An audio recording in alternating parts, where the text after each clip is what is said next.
Shelley Simpson is the Chief Commercial Officer at J.B. Hunt. And I will say, not only is Shelley one of the most, if not the most influential female executive, woman executive in the space, I will argue that Shelley Simpson might be the most influential executive in this space. And so with that said, Shelley?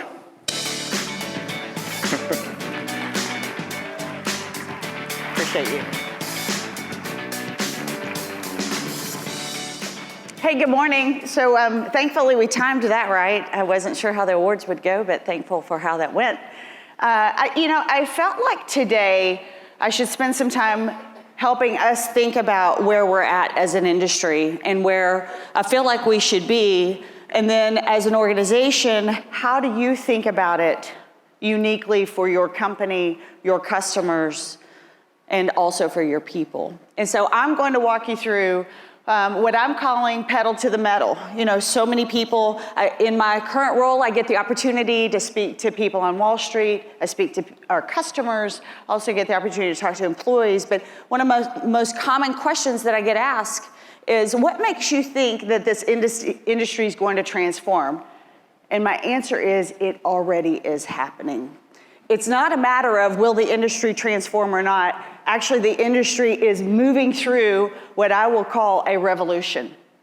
And so the pedal's actually down to the metal as we speak, in each individual organization that's really in our ecosystem is in a different path. Some are all the way down, some are still trying to get in a truck and put the pedal down, and some are trying to figure out how does this impact what this can be. Let me set up the cause, or let me set up the stage of why we need the transformation to occur and how technology will really play a key part to that. Now, one thing I will tell you is we do not subscribe to technology replacing our people.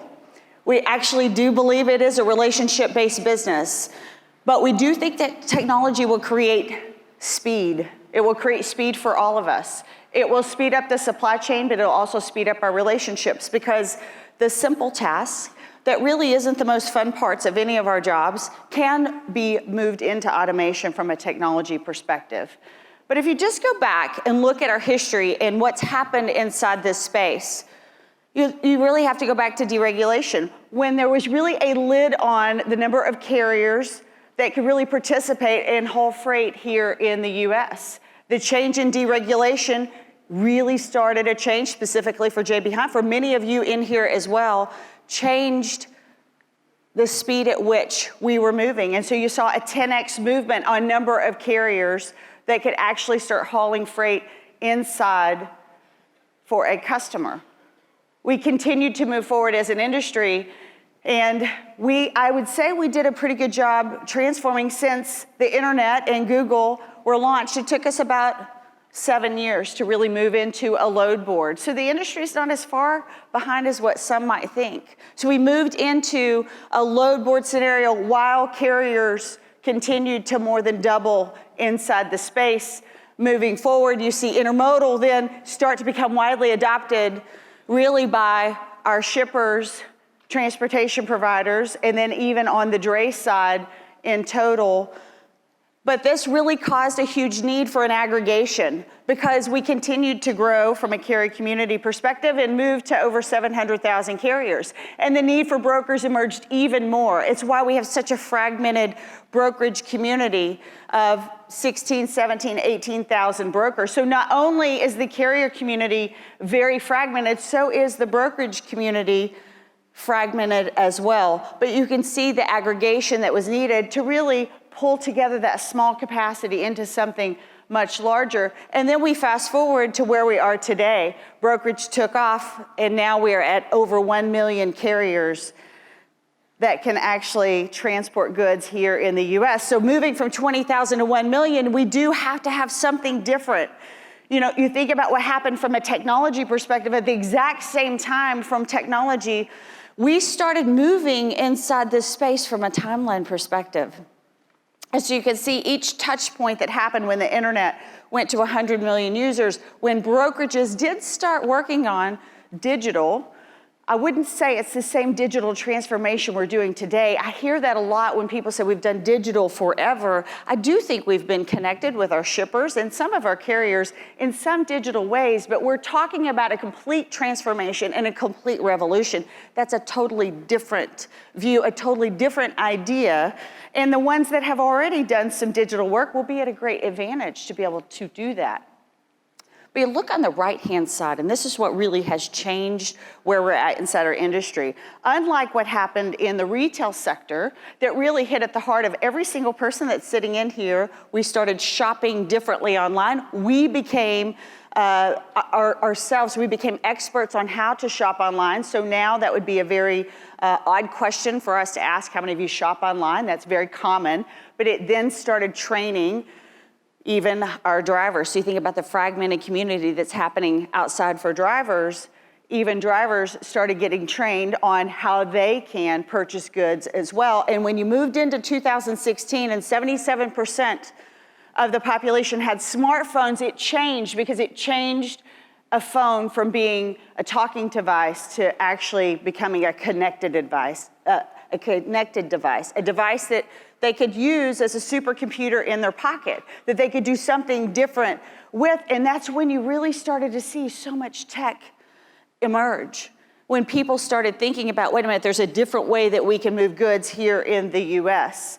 And so what I want to walk you through is what we believe the 3 expectations that will really drive our industry, shippers, brokers, and carriers alike, will drive our industry really over the next decade. And it's really based on our consumer expectations, what you believe as an individual and how you interact in your everyday personal life that is moving into the transportation space. So when you think about level of access in a very fragmented community of carriers, brokers, and shippers, it's very difficult to get access. And when you think about what's happening in our personal lives, you think of eBay, Stitch Fix, and Airbnb. You know, for me, traveling just 10 years ago, 5 years ago, I would have been somewhat nervous to take my first trip to Europe, especially considering that we missed our ship. So we missed our cruise ship. Typically, I would have said, let's fly back home and we'll try this another day. Instead, I got access immediately by going on Airbnb in a country I had never been, in a country I was nervous about the language, but I was not nervous with the platform of Airbnb. It gave me immediate access to see what was happening inside that area. I booked a room. We actually drove 14 hours overnight, made it, and hit the cruise ship at the next port. It changed my life from having what started as a bad experience just to ending to a good experience. Those same things are happening from an access perspective in the transportation space. You think about how are we going to connect ways that we can move goods that maybe people haven't had access to in the past. So you think of, we launched JBant 360 in April of 2017, and we really started with our customers and carriers that knew us and loved us, and it was them helping us build out what we felt like could be a platform to fulfill our mission of creating the most efficient transportation network in North America, because we could not do that by ourselves. We actually don't think there'll be one winner inside this space. We think that as an industry, we have to transform our shippers, brokers, carriers, all alike, that we have to move forward and advance together for everyone to benefit at the end of the day. So since we started our platform, the level of information that we have allows us to see what is possible. And when you think about access with nearly 700 billion in the highway market, and you think of the fragmentation that's happening from a carrier perspective, 3.5 million carriers, 2.9 million of those carriers actually drive for a carrier with less than 10 trucks, 10 or less trucks. So if there's less than 10 trucks, they are heavily reliant on us to help fulfill their needs when it comes to what freight that they can ship. So a fragmented carrier community, not having the right level of access, technology can change that. We spend a lot of time with our carriers in developing, we have 2 parts of our product, of our 360 marketplace. We have our Shipper 360, which you got to see yesterday, but we also have Carrier 360. And with Carrier 360, we have spent time with them. And one of the most interesting things that I've heard that I had not thought of before, we were getting feedback from carriers in a roundtable. And one of the carriers said, you know, one of the things that I love most about the platform is I have access to shipments and I actually don't have to talk to anyone. And I said, okay, that would normally be negative. And he said, no, I feel like it takes the bias out of my conversations. And see, this gentleman felt like his accent was a negative in his conversations as he would call into a carrier or into a broker to try to gain a shipment.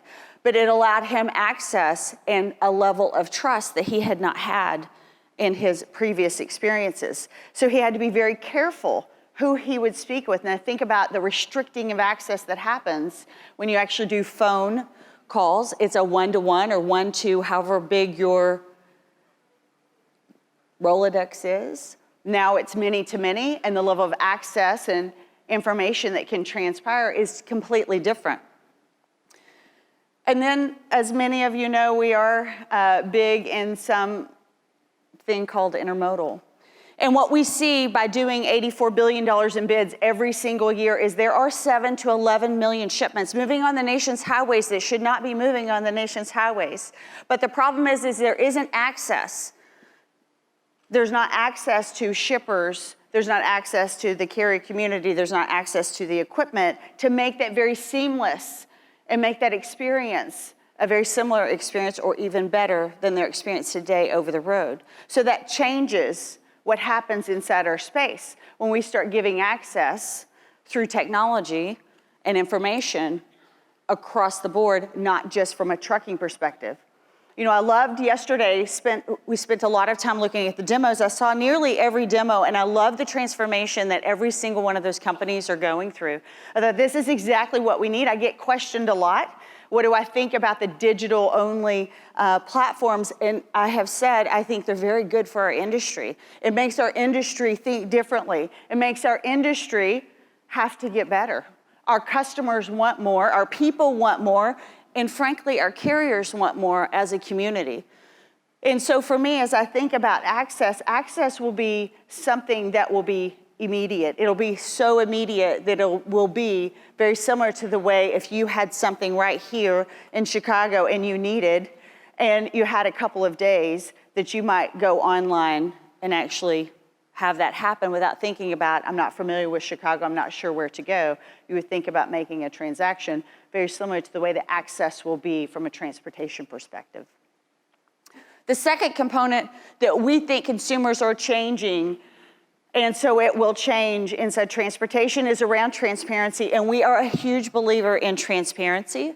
That was one of the first things that we talked about inside our platform when we actually launched. And it's because if you look at us as consumers, 93% of us actually make purchasing decisions based on what happens online, our online reviews. You probably have your very favorite place that you go to check out before you buy something or do something or go somewhere. Very similar to the same experience that's going to happen inside our space. And so I can't imagine going to a restaurant anymore and not knowing the experience that I'm going to have. I should know what all of you thought because you likely have given me a review on Yelp that I can look at, but I also want to see your comments because I'm looking for the best food, the food that you liked. What do I want to do? What are the tips and tricks of how I go out to eat? That exact same process is actually going to happen inside transportation. See, we think that from a transparency perspective, that the price will be known. We don't think that is something that over time that each individual organization will have an advantage of. If you look at what's happened inside our 360 platform, we actually have now 5 billion data sets. Now you think about that, that's big data. That's grown 4x. And now that allows us to think about, well, what problems are we trying to solve? I saw in Sonar 5.0, the predictive pricing. That's exactly what everyone is working on. You saw that in our demo yesterday. That is our movement towards creating a very transparent market. to allowing people to know what to expect. I don't show up to a hotel and not know what I'm going to pay. I don't show up to a hotel and not know what the amenities are. Very similar process that's going to happen. So 5 billion data sets, how we're transforming that. If you think about the 600,000 facility reviews and 50,000 different locations that actually have a review, now when carriers come onto the platform or when shippers take a review of who is hauling their freight or how their freight is getting hauled, they get a better sneak peek as to what that looks like. It is starting to change the conversation. And for the shippers that are here with us today, I appreciate the movement that you have when we bring to you what's happening at a facility and the comments from the drivers, and you're making change. I've not met a shipper yet that said, I'd really like to treat carriers poorly. I'd like to give a driver no restroom to use, and I'd like for you to wait a really long time. It's just uncommon. It's because they don't have the transparency to the information that is unbiased, that's collected in total. It might be biased, but it's collected in total so that they actually review it for themselves. They have a transparent feed. I was in front of a customer in the Northeast, and they were asking us about their facility reviews.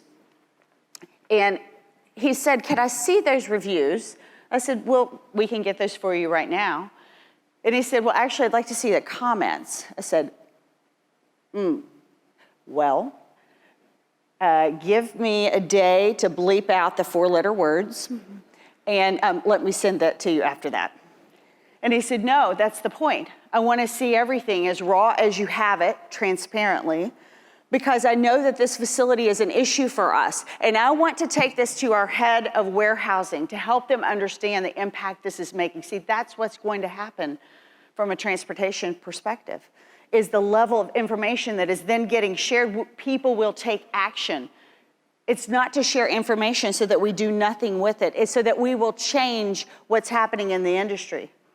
And then the last piece, the third point, that we believe as consumers, what we expect will change what's happening in transportation, is visibility. So when you think about visibility, it's mind-blowing to me that even the best at what I've seen in visibility, and I'm not talking about people like P44, I'm talking about us as consumers, us tracking packages. It's mind-blowing to me that I can track my pizza all the way to my doorstep, and I actually can't track anywhere that I know where my shipment is exactly. It might say departed this location, but why can we not have access to understand that? And here's what happens. So many people say to me from a transportation perspective, "Well, do you really think that 2.9 million drivers are going to want to be tracked?" Well, that's a good question, but the question really is, from a carrier, what's in it for me? So we normally only give them a one-way street. We say, well, here's what's good for us because our shippers make us. Versus to a carrier, here's what we're going to do for you. The minute you accept a load and we start tracking, we're going to notify when you start at the receiving location or the shipping location. And when you make that arrival, we're going to automatically set you up so that we know and we have proof what's happening at that facility. And if you happen to be detained, you no longer need to call us. Document on your paperwork, scan it immediately, and now you are eligible for detention. See, that old process where they have to find someone to make a phone call to, cross their fingers and pray to goodness that they can get paid for what's happening at a poor facility, is just unacceptable anymore. We would not accept that as consumers. And truck drivers should not accept that either. That's the level of visibility that is coming that will change. And so every time I talk to a carrier like that, they say, wait a minute, are you saying if I do my work, you're going to make sure that I can get paid? I said, well, doesn't that just make sense? See, that's the change that's going to happen and what we can do from a visibility perspective. That really changes our ability to be agile in total. And you think of the waste that's in our system today that has to be eliminated. It's one of the most wasteful industries. And it's actually getting worse, not better. So all this technology has come into play, but we haven't really started to leverage because the scale is not there from a platform perspective. So for a platform to really do great work, it has to scale in total. You think about the number of miles that are driven from a driver. So 3.5 million drivers, they have 11 hours to run. Nearly 1/3 of every single driver in their day waste their hours. All 3.5 million drivers on the road. That includes big carriers, small carriers, doesn't matter who it is, 3.5 million trucks, 1/3 wasted hours.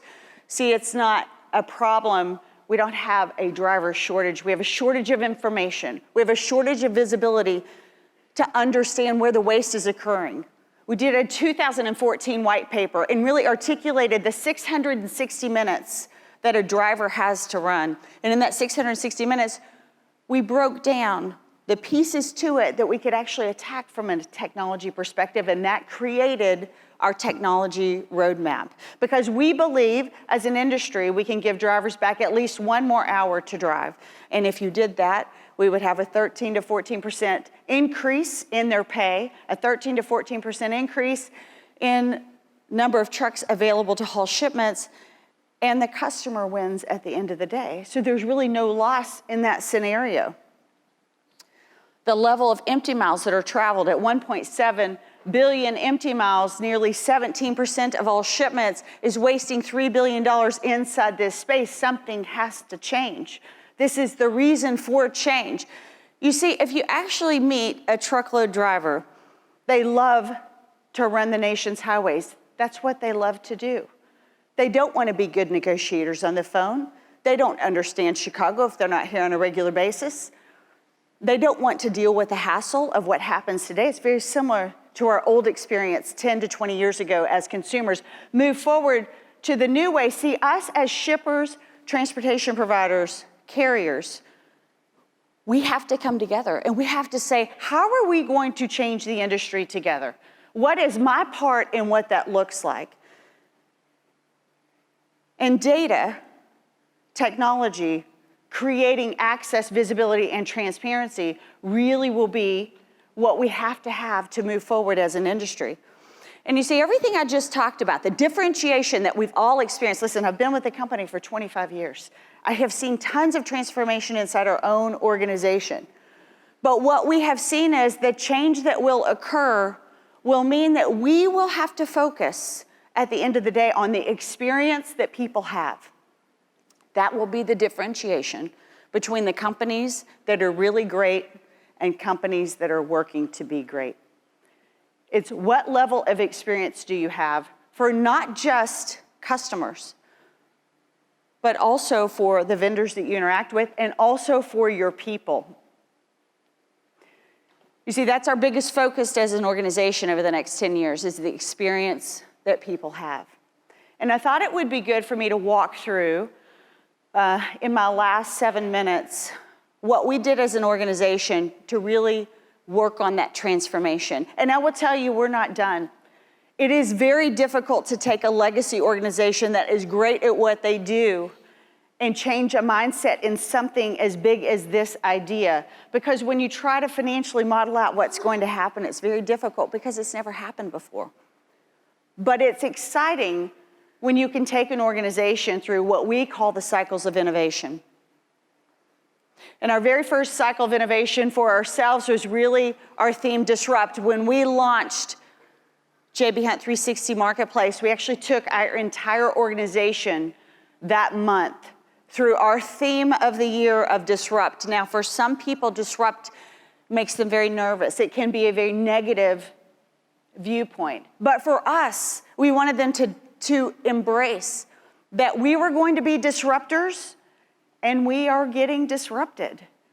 And it's not about are we defensive or offensive, because in both scenarios, you can be a disruptor and you can be disrupted, and it's okay if you have the right mindset. We spent a lot of time talking about the legacy of our organization and how we disrupted ourselves internally with our people.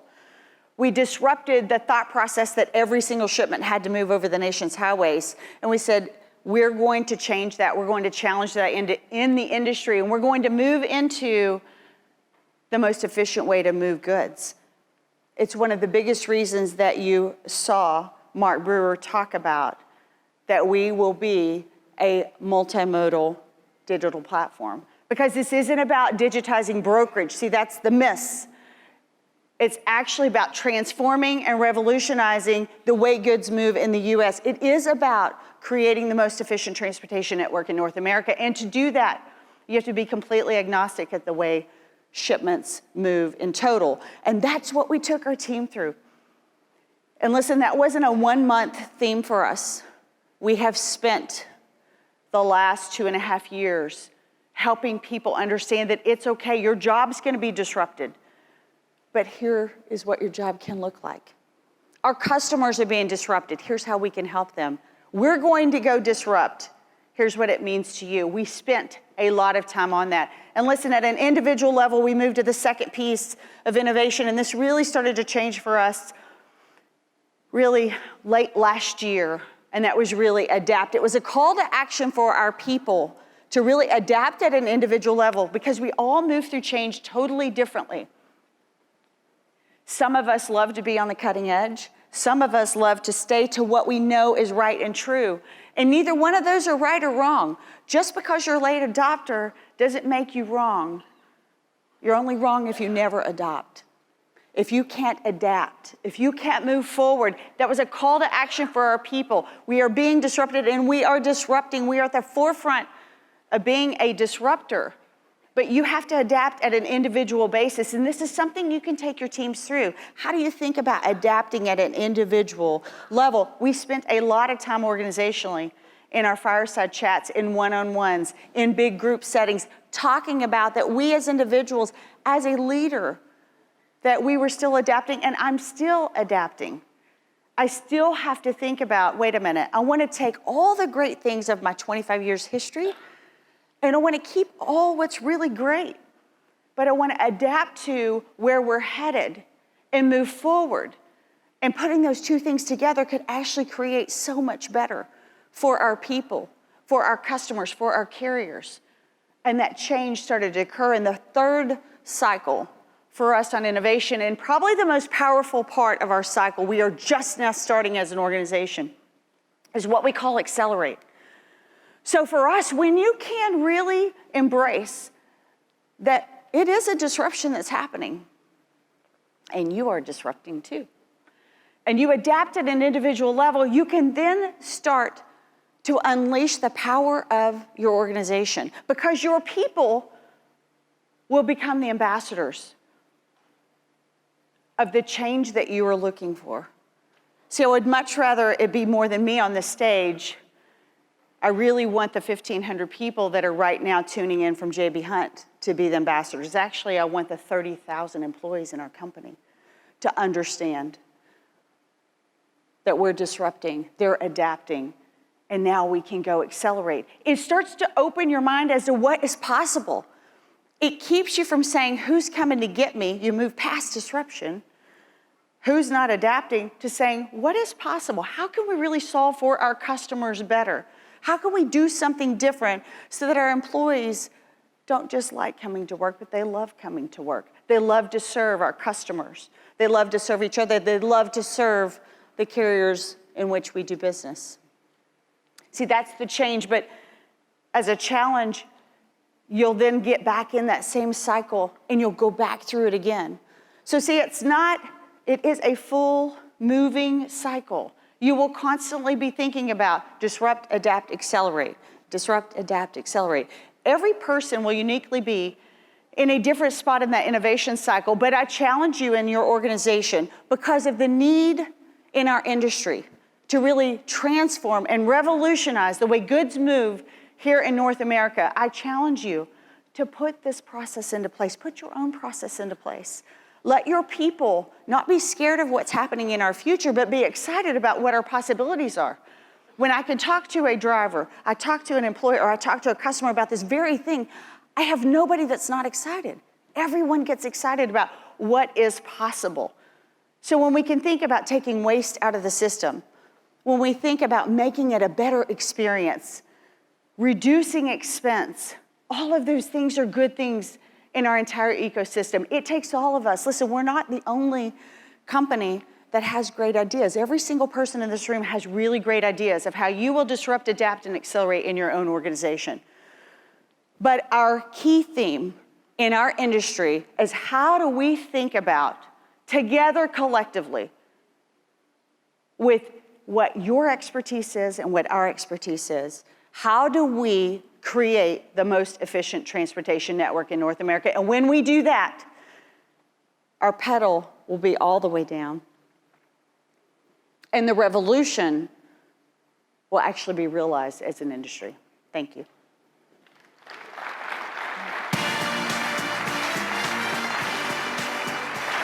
Well done. Appreciate you. Well done. Wow. We are damn lucky to have customers like that and folks like Shelley who'll be giving us the opportunity to spend time with her like that.